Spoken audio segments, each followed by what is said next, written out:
Welcome to This Explainer. Today, we are literally cracking open the investigator's playbook. We're going to understand the mechanics of corporate fraud and the exact forensic tools we use to stop it dead in its tracks. Our goal today is to make this incredibly easy to understand and to cover absolutely everything you need to know about this complex world, from the anatomy of the crime itself all the way down to the legal arsenal used to fight it. So let's just dive right into it. We hear the term constantly in the news, right? But what exactly is corporate fraud? And how do we even legally define such a massive threat to our economy? I mean, it's not always just a masked robber stealing cash from a bank vault. In our modern corporate world, the deception is way more subtle. And honestly, the damage is often far, far greater. To cover everything and keep it digestible, we've broken this down into a really simple 5-part roadmap. We've got the anatomy of fraud, forensic auditing, the investigation playbook, tools and techniques, and finally, the legal arsenal. Let's get right to it. Section 1, the anatomy of fraud. This is where we define our villain. Under Section 447 of the Companies Act, fraud isn't just some direct, overt action. Sure, it can absolutely be an act, but it can also be an omission, like deliberately failing to disclose something super important, or even the active concealment of a fact. It completely covers the abuse of a professional position, too. Basically, the law casts a massive net, designed to catch deception in literally all of its forms. Now, the absolutely crucial point to understand is this. The core of corporate fraud is firmly rooted in the intent to deceive. This is huge. It means a crime has legally occurred even if absolutely no money was successfully stolen or lost. If someone acted with the pure intent to gain an undue advantage or to injure the interests of the company or its shareholders, boom, the fraud is complete. Whether there was actual wrongful gain or wrongful loss is, surprisingly, completely immaterial. And the ACFE fraud triangle breaks down the exact psychology behind this crime. For fraud to actually happen, you typically need a very specific cocktail of 3 elements coming together. First up is opportunity. The person must have the actual access and ability to carry out the theft. Second is pressure. There has to be some underlying motivation or incentive pushing them to cross that line. And third is rationalization, which is the perpetrator's internal justification of their dishonest actions. If you remove even one side of this triangle, the whole scheme usually just collapses. Moving on to Section 2, forensic auditing. Enter the hero. To really put this role into perspective, think of it like this. A regular auditor, they're generally considered a watchdog. They're there to check systems, verify documents, and ascertain the general accuracy of financial statements during the normal course of business. But a forensic auditor? They're a bloodhound. They aren't just making sure the math adds up. They're actively tracking anomalies and hunting down evidence that is specifically designed to be presented and scrutinized in a court of law. The entire mandate of a forensic audit relies on 4 fundamentals. It's kind of a unique hybrid. It combines a standard audit with an active investigation, but it goes way further than that.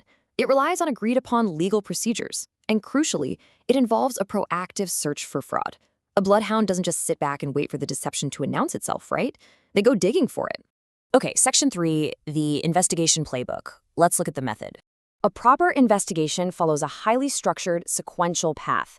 You always start by thoroughly knowing your client and the organization inside and out. Then you move into rigorous audit planning and strategy, which leads straight into on-the-ground fieldwork to collect information and obtain evidence. From there, the team evaluates and assesses that evidence through some really deep analysis. They exercise professional judgment, and finally, they wrap the whole shebang up in meticulous reporting and documentation. Specifically, during that analysis phase, an investigator has to methodically cycle through 4 steps over and over again. First, analyze the available data. Based on that, you create a working hypothesis of how the fraud scheme operates. You then relentlessly test that hypothesis against the physical evidence. And finally, you refine the hypothesis. You just keep doing this until you've gathered rock-solid evidence that tells a cohesive story, one that will actually hold up in front of a judge. Section 4, investigative tools and techniques. Time to check out the arsenal. To uncover the truth, investigators rely on a really varied mix of weapons. They use substantive techniques to get deep into the weeds of document review and reconciliations. They've got analytical procedures where they compare data trends across different time periods. They leverage computer-assisted audit techniques, or CATs, which are specialized software programs used to spot hidden anomalies in massive data sets. They deliberately test internal controls to find the exact loopholes the fraudster exploited. And perhaps most importantly, they use the human element, direct interviewing and interrogation of suspects and witnesses. But here is something you absolutely must keep in mind. The forensic auditor does not sentence the criminal. Your role as an investigator is not to play judge or jury. You cannot usurp the power of the court. Your sole, strict mandate is to objectively gather unquestionable evidence to either prove or disprove the act of deceit. The investigator provides the indisputable facts, and the court hands down the judgment. Finally, Section 5, the legal arsenal, the rules of engagement. Domestic laws and international acts actually work together to cast a really wide net here. The Companies Act handles domestic corporate fraud. Then you have the Prevention of Money Laundering Act, or PMLA, which focuses strictly on hiding illicit funds. The Prevention of Corruption Act targets bribery. And because corporate fraud rarely stays neatly within borders, international acts like the UK Bribery Act and the US Foreign Corrupt Practices Act work to combat global financial crimes. It is an incredibly comprehensive web. What you should really take away from all this legal talk is how severe modern laws have become, particularly regarding extended liability. Under the Companies Act, liability goes way beyond just slapping a fine on the corporation. It gets intensely personal. The law holds directors, key managerial personnel, and even the statutory auditors personally liable if they're found to be complicit. Basically, no one is shielded. This means if you're a director or a manager and you just turn a blind eye, you are personally on the hook. Ultimately, these investigations aren't just about handing out punishments. They serve a much higher purpose. Forensic auditing is actually a critical tool to enforce the 5 E's of good governance across our global economy. It ensures that businesses operate in a manner that is effective, efficient, easy, empowering, and equitable for everyone involved. It is all about protecting the integrity of the market itself. So I will leave you with this final thought. Now that you understand the fraud triangle and you know the rigorous step-by-step method inside the Bloodhound's playbook, it is time to look inward. Are there areas in your world where someone has the opportunity and might just be waiting for the pressure and rationalization to strike?